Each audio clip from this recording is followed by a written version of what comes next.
This is Algebra 2, Lesson 48. We're on page 210. Radical equations. All right, so we have had equations like this. And how did we work those equations? You remember? Square root both We sides. take the square root of both sides. When do these equations not work? When is there not a solution for these equations? Possibly. Remember, you always have to check these. They're not multiplied. When this is a negative number. Ah. Okay? Don't forget that. When that is a negative number. Why? Why does it not work when we have a negative number on the other side of the equal sign? Because can we take the square root of a negative number? Well, not yet. It's an imaginary number, actually. When you take the square root of a negative number, it's an imaginary number. Say that one more time. No, actually they're not. There's only one imaginary number, and that's the square root of -1. All right. So now today's lesson begins with something that looks like this. So how is this different from that one? It's not squared. We begin with the square root as opposed to a term squared. Yeah. All right? So when we have a term squared, we're taking the square root. Because the square root of anything squared is what's under the root. Right? So The square root of anything squared is just what's inside the parentheses. so for this one, we would just square both. So for this one, we're going to square both sides. But what if we begin this problem with a negative number?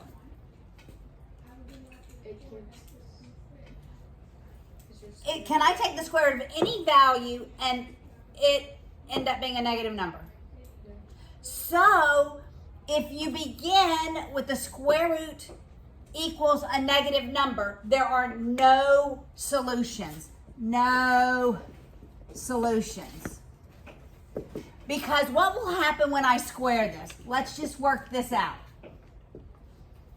What do I end up with on the left-hand side? What's the square root of x plus 2 squared? X plus 2. It's just x plus 2. What's negative 4 squared? 8. 16. Oh, You yeah. just, yeah. 16. And then I would subtract 2 on both sides. X equals 14. That's what I would come up with. But does that really work? So does the square root of 14 plus 2 equal negative 4? No. So in both types of equations, when you begin with a radical or when you begin with a binomial squared, you are always checking your solutions. All right? When you begin with a binomial squared, you got to check your solutions. When you begin with a radical, you must check your solutions. All right, so let's walk through the examples from this lesson.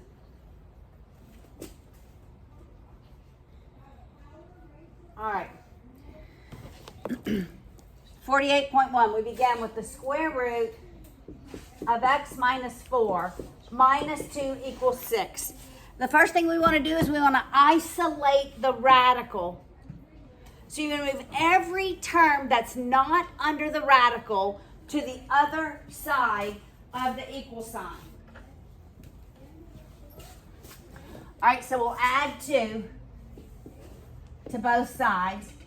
And we have the square root of x minus 4 equals 8. Once you have a radical equals every term on the other side, you are squaring the entirety of both sides. If I have a binomial on the right-hand side, we're squaring the binomial.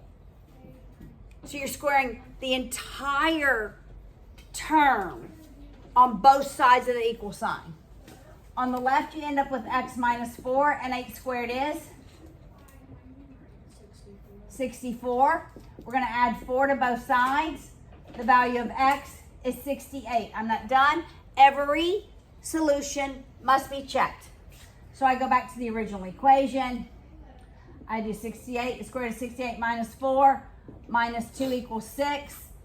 That's 8 minus 2 equals 6. And it works.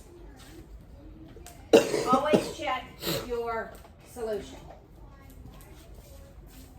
All right, look at example 2.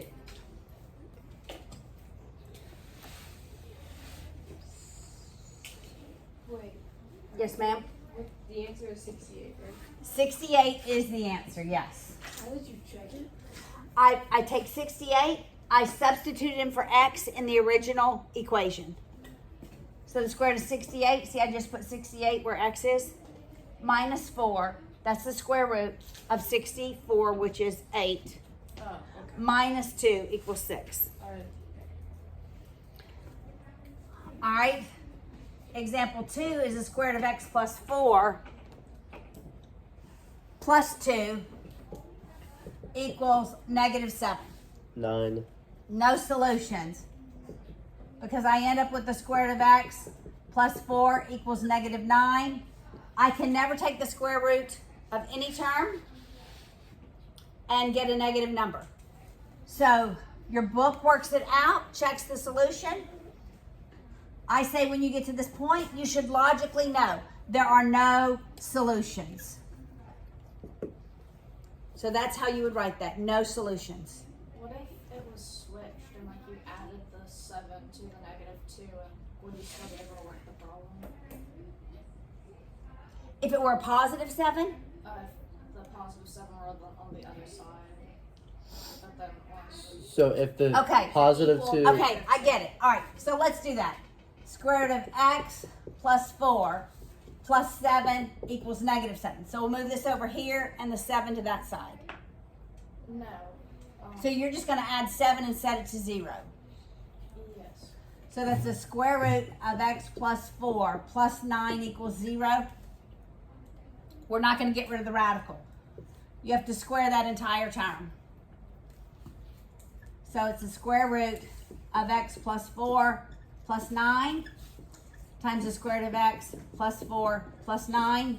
Yeah, but Okay? you had if it equaled negative 2 and you added 7. And Okay, once you did that, okay. Then it equaled a positive. Yeah, number. if it equals a positive number, you're good. That is correct. You don't want to do this. You will eventually do that, but you don't want to do that right now. All right, so if it equals a negative number, you just know no solutions. If it equals a positive number, you can work it.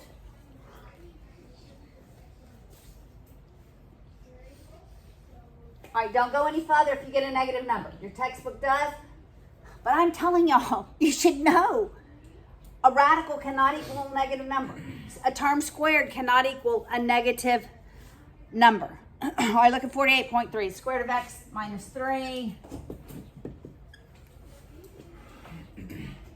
Minus 3 equals 5. All right, what am I going to do first? First step, somebody.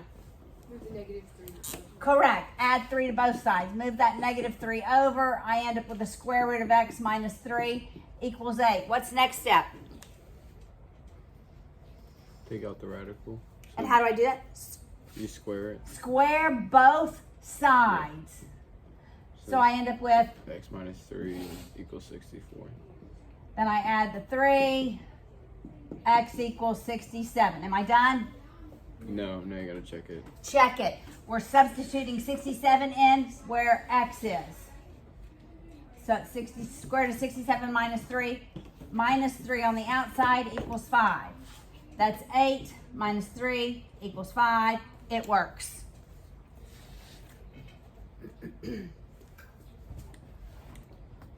Miss Haley, Yes. how did you get 8 for 67? Well, it's 67 minus 3, which is 64. So the square root of 64 is 8. Good question. Oh, did somebody come close the door? It's not this yet. Okay. They think you're too loud, Miss Haley. I told them I'm gonna be, but I know somebody was visiting. Yeah. Okay. There we go. All right. Let's look at the next example. All right. These black markers really erase nicely.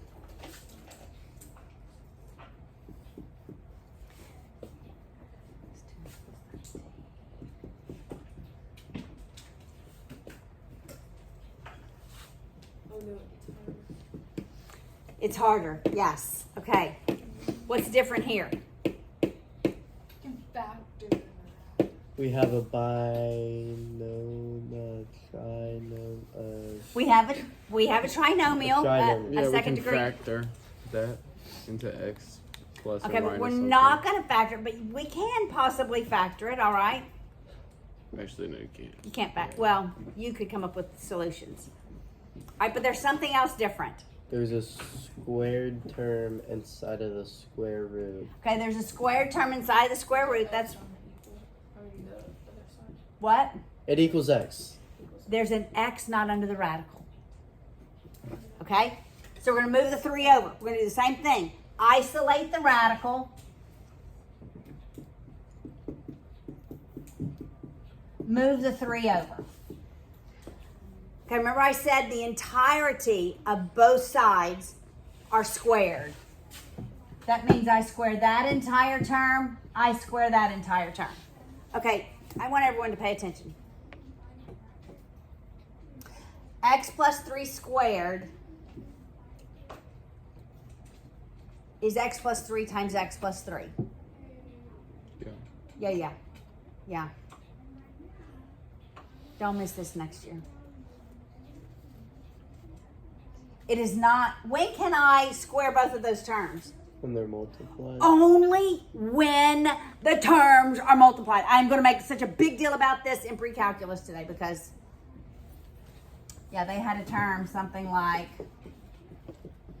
and they wrote, that is wrong. Fools. That is wrong. You can only distribute the exponent when terms are multiplied. Okay? Don't make that mistake. Why do you think I'm making such a big deal about this? It's a common mistake. Because it's a common mistake. That's right. All right, so on the left-hand side, I just end up with whatever's under the radical. On the right-hand side, it's x plus 3 times x plus 3. Whatever that exponent is, that's how many times I'm multiplying that binomial by itself. All right, so we will do that in one step. All right, x times x is? X squared. All right, the middle term is the outer terms multiplied plus the inner terms multiplied, okay? So it's x times 3 plus x times 3, which is? 6x. 6x, and then it's 3 times 3, which is 9. Okay, what would you do from here? Add like terms. Okay. Wait, Yeah. why'd you get 6x? It's the outer terms plus the inner terms. So it's 3x plus 3x more, which gives me 6x. Or you could also cancel out the x squared. Okay, I can subtract x squared on both sides. And that cancels out the x squareds. That only works if they're the same sign on both sides. If one's a positive and a negative, they don't cancel. So then isolate the x's there. So then I'd move my x's to one side and my constants to the other. So where do we want to go? X to the left or right? Left. Okay, so we'll subtract 6x on both sides, and we'll subtract 13 on both sides. We're left with negative 4x equals negative 4. What does x equal? 1. Am I done? Nope. No, because I have this x on this side. I don't know if 1 ends up making this a radical equals a negative. So I have to go back and substitute 1 in. So it's the square root of 1 squared plus 2 times 1 plus 13 minus 3 equals 1. So what, that's 1 plus 2 plus 13, that's 16, right? Everybody with me? It's the square root of 16, which is 4 minus 3 equals 1, and that, in fact, works. Oftentimes, when you have a variable not under the radical, you will get a solution that does not work. So you must check all of your solutions. You have to check your solutions.